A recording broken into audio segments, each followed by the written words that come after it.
That's human trafficking. How prevalent is that in our area? It's as prevalent here as it is anywhere in this country and anywhere in the world. That's that's the problem that we're facing today. It's everywhere. It's in your face, but sometimes you just might not be knowing what you're looking at. And that's one of our missions in law enforcement, is to provide education and awareness on human trafficking. Statistics show that Florida is number 3 in the nation, behind California, Texas. Why? There's a lot of different reasons why, we're number 3. Being on the top of a list is great in a lot of things, and this is definitely not one of them. The geographical location, just because of our coastline and, how close we are to a couple of, I would like to say third world countries, maybe Cuba, and people seeking a better life. That sometimes leads to people taking advantage of people. The sad reality is, criminals look for vulnerabilities in good people, and human trafficking is a perfect example. Hold on a second. No problem. I am rolling. Sure, I think that's the biggest misconception about this crime. People see human trafficking and they might relate the issue to what they see in Hollywood, what they maybe read about in a best-selling book, but it's not that easy, and it's far more complex and deep than that. The reality is, the idea of human trafficking is the ability for a criminal to take advantage of the innocence of an unsuspecting victim and make them do things that typically they wouldn't do under normal circumstances. They'll find people in their lowest point and try to build them back up, but in the manner in which the criminal wants them to be built up in. They'll provide them guidance, support, money, a friend, but not for the right reasons. They're providing that to the victim for the purpose of gaining their trust, their confidence, in hopes that they'll be able to sell them to somebody else for profit. And there's just no worse crime than that. I did this for you, so now you have to do this for me. 100. I paid this bill. I paid, Exactly. The idea of, I think every trafficking victim I've talked to, they thought life was great within the first couple of weeks of them meeting their suspect or their trafficker. They never had it better. They never found something they cared so much about. They felt wanted. They felt needed. They felt they felt like they were at where they needed to be. And then the switch comes. I've been good to you, so I need you to go see this person. Hey, I need you to take your clothes off so I can take these pictures. Hey, we're a little short on cash, so I need you to do this for me. Now, at this point, they feel obligated. They feel that maybe it's just one time they can revert back to the nirvana they were living in before, but it never happens. It only escalates, and it only gets harder and more difficult for the victims, and it ends in just a circle of horrible, horrible things happening. And it happens more than people know about. The reality is, a lot of times, and I'll say this, the sad reality is this: making a human trafficking investigation case and seeing that through prosecution can be very difficult. Right. There are a lot of challenges that come with making this type of case and conducting this type of investigation. So a lot of times, people that are involved in human trafficking, our suspects, are arrested for some other reason, whether it be narcotics, whether it be some type of organized crime other than human trafficking. So people don't hear about that. People don't hear about the situations that put these traffickers in jail. There are more out there than you know about. There are more coming around every day, just because of the easibility it is currently right now with the use of technology to get into this type of exploitation of human beings. It's horrendous, and it's our job to try to ensure that we battle them back as hard as we can. It's a multi-billion-dollar business. Yes. They figured out that you can sell drugs one time. You can sell people over and over and over again. So it's profitable for the trafficker to sell people instead of drugs, and it's revolting, it's disgusting, and without the help of the community, without the help of people doing things like this, helping us put educational materials out there, awareness, we're never going to beat it. I said, this is one of the most complex investigations It is. a detective, a police department could embark in. One, we're dealing primarily with human behavior and human behavior traits. And we're trying at the onset to convince an individual that's being victimized that doesn't know they're being victimized to step out of the world that they know and they feel comfortable in and step into our world, which we know we can take care of them. It is very hard to do that because these traffickers and their ability to convince, brainwash, and manipulate these poor victims, it's astonishing. And still to this day, after I've been doing this for 20 years, I'm still taken back and still get frustrated on the amount of work and effort that it takes to try to convince a victim that they're being victimized.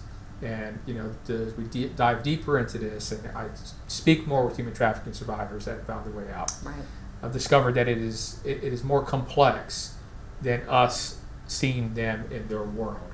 They need to be able to see their world outside of their world, if that makes sense. They need to be able to see them living in a totally different universe than they're living in now, and them still feeling safe. And it is a long process to be able to do that. Mom was allowing it. See, and that is a huge, huge issue with parental trafficking going on.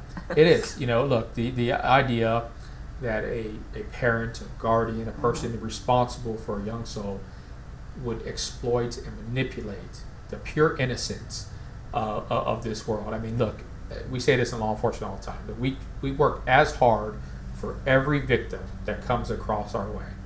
But when it's a kid, we work that much more because we have a saying, we can't pick our victims. We never know if our victims have been involved in crimes before. We don't know what their history are. But when our victim is a child and they are just a pure innocence just a definition of innocence, it hits you hard. And we want to be able to bring people to justice. In fact, I got a baseball bat here with the name of every single trafficker I put in jail because it infuriates me so much that we have to arrest people, and people like this exist in this world. It does. It makes us angry. But as far as children being exploited, it's a faucet we still have not figured out how to turn off. And we can say we're actively investigating cases because we are right now. It's just a long, tiring battle. What can we do as a community to help? So I like to say, historically, law enforcement in general has done a pretty good job of placing a blanket of protection over the community. It's our job to try to make the community feel safe, right? It's our job to say, look, we want you to live your life without fear of criminal interaction, feel safe in your home. That's our job. We've done it okay. But what we fail to do as a profession is pull that blanket back just a little bit so the public, the community can see the dangers facing them every day. And as raw and as scary as it is, I believe the community needs to be aware of the dangers that they are walking past, looking at, and probably encountering every single day, so you guys can make well-informed decisions on what to do. Our eyes are limited. There's only so many of us. But if I had the eyes of every community member in Panama City Beach looking for the same things that we're looking for, I guarantee you crime will go down. And we will be able to fill our jail cell with far more human traffickers than we're able to do now. What are those things we should be looking for? So the biggest thing I tell people is just follow your gut. It's a number one step we tell our detectives. It's a number one step I tell the community. If you feel like something is off, you need to take notice, jot down a note, take down a tag number, but notify law enforcement. Mm-hmm. Do not intervene, okay? We do not encourage you stepping into a dangerous situation. Sit back, observe, and report. Let us know. Whether it's just somebody not being able to pay for their own food at a grocery store, they're asking somebody else for a method of payment, and maybe there's some bruising on them. Maybe they're grabbing them by the arms and they're sort of escorting them instead of walking with them. Possibly it's just you're talking to a neighbor and they're talking about their kid being or having a boyfriend or girlfriend online that lives in California that this person's never met. That's a very good indication that this child is potentially being groomed and could be looking in danger to be a victim of human trafficking. So it's paying attention, but follow your gut. If it seems like something's wrong, that's what we need to know about. This is our children today are sort of desensitized to trauma and just vulgar and atrocious behavior because it's upfront and in their face 24 hours a day because of technology, right? 20 years ago, right, 30 years ago, if I wanted to see a picture of a dead body as a curious young teenager, it would have been very difficult for me to do that. If I wanted to try to find some type of pornography material, it's, stealing a magazine from a store or maybe stealing a videotape. They're accessible to this 24/7. It is the most dangerous part of society in their pocket all day, every day. So much exposure to this desensitizes these kids, makes them try to look for ways to get their, find a thrill. And unfortunately, some of these kids find thrills in victimizing other students. It's atrocious. For example, perfect example, we have this new great technology that was invented for a wonderful purpose. It's called AirDrop. I want to share my picture with a bunch of different people. I don't have to text it. Great idea, great piece of technology. But what happens and what people use this for sometimes even in our schools is that they'll take a picture or a video of some other student that's involved in some type of sex act or that is maybe shared a picture of them in secret, and they'll airdrop it to the entire cafeteria. Who does that? Why do that? It's appalling, but it's also frustrating from our end as well. Unfortunately, the people that attend our trainings that we put on, that are involved, are not really the people we need to talk to. The people we need to talk to are the people that are in the business, the hospitality business, that are in the restaurant business, that are in the hotel business. Get those people's attention and have them pay attention to what we say. It could be challenging, but it's a challenge we're willing to accept. Sometimes the trafficker has convinced the victim that you guys are the bad guys, and they're terrified to come and reach out for help. That has to be so frustrating for you. It is. And look, I would be the first to tell everybody, we don't always get it right, okay? We don't. Law enforcement has still a lot of growing to do, especially in regards to the investigation and enforcement of these type of crimes. A lot of times police officers, as much as we train them, they're hammers, right? We're trained to go find bad guys, and sometimes we're not as sensitive as we need to be and not as aware of the complexity of these situations. And when you're dealing with human trafficking victims, it doesn't get more complex than that. Amen. The reality is that hammer of a police officer is going to confront a very complicated and confused victim. And those encounters sometimes don't always go great. And unfortunately, that interaction makes us look a certain way to potential victims. It's tough. It's tough. But it's our job, especially as law enforcement executives, to ensure that our officers have the training to identify these specific things. So that way, the first encounter with the victim is just that. It's the first and only encounter they have to have with law enforcement because they trust us enough so we can help them. Okay. Everybody is one or two bad decisions away from their entire life changing. And every single person in this world is susceptible to that. Okay? So just before people place judgment, just try to put yourself in a person's shoes that does all the right things, but just made a mistake and has found themselves in a horrible situation. I do prison ministry, and that's one of the things that the chaplain told me. He said, we're just one mistake away from being in here ourselves. 100%. And so we don't have, I think it was 0.04% of victims are ever identified. So there are so many more cases out there. It is. It's a never-ending battle. The selling of humans has been going on since almost the creation of man. It's been going on for a long time.